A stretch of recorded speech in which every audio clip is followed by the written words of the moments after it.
Hello and welcome to this Come to Jesus Daily Devotional. I trust you are well.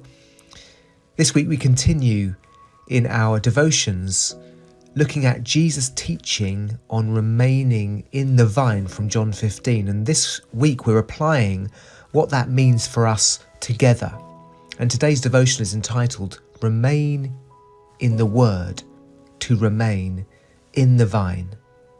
Let's read from John 15, 9 to 17. As the Father has loved me, so have I loved you. Now remain in my love.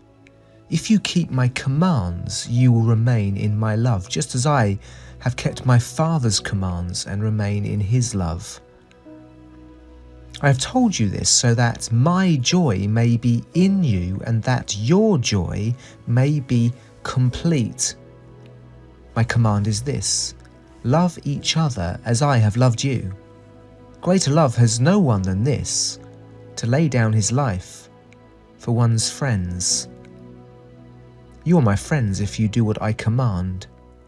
I no longer call you servants, because a servant does not know his master's business. Instead, I have called you friends. For everything that I learned from my Father I have made known to you. You did not choose me, but I chose you and appointed you, so that you might go and bear fruit that will last. And so that whatever you ask in my name, the Father will give you. This is my command: love each other. What's today's lesson from this? To remain in the vine together means, in part, to love Jesus' word together.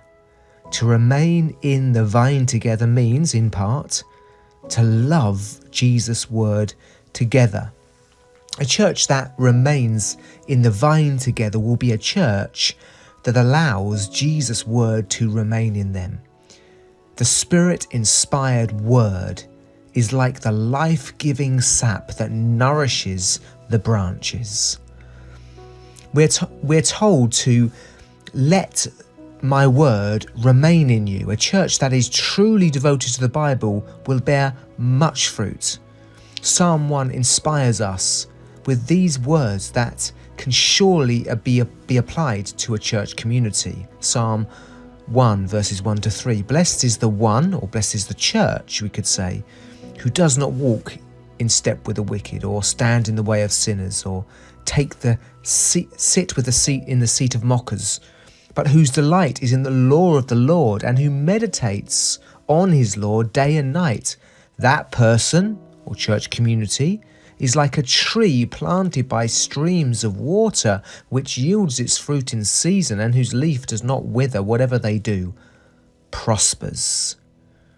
I hope we're excited about the prospect of becoming a very fruitful church as we remain in Jesus by remaining in his word together.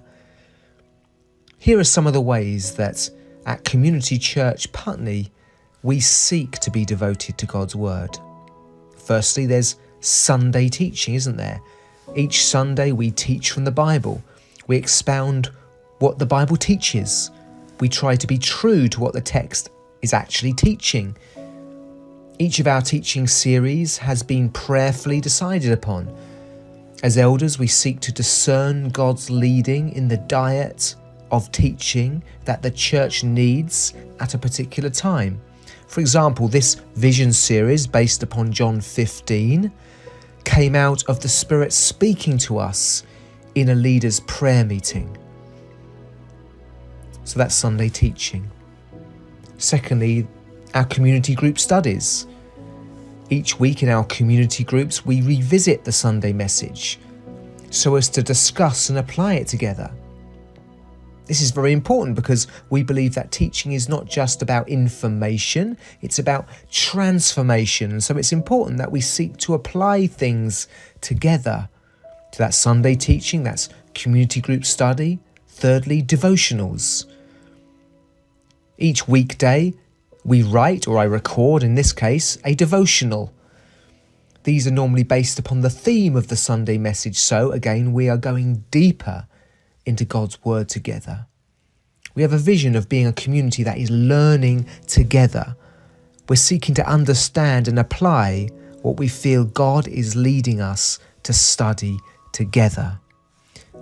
So in response, to remain in the vine together means, in part, to love Jesus' word together. Firstly, I want to exhort you to ensure that you're in a church that teaches God's word rather than trendy topics or poor exposition of the text. Let's be discerning. Being entertained is not always the same as being taught. Secondly, I don't want to be controlling about this, but I do exhort you to prioritise your local eldership's teaching over the myriad of often very good teaching that's out there on the internet. God has made us to be in a local church with relationships with local people and being taught and led by local shepherds or elders. And so let's be careful about being pulled in every direction. Specifically in your community group, are we seeking to apply what God is teaching us together? Are our conversations honest and humble? Are we regularly asking, how is God speaking to you through his word at the moment? And can we give a good answer for this? God bless you.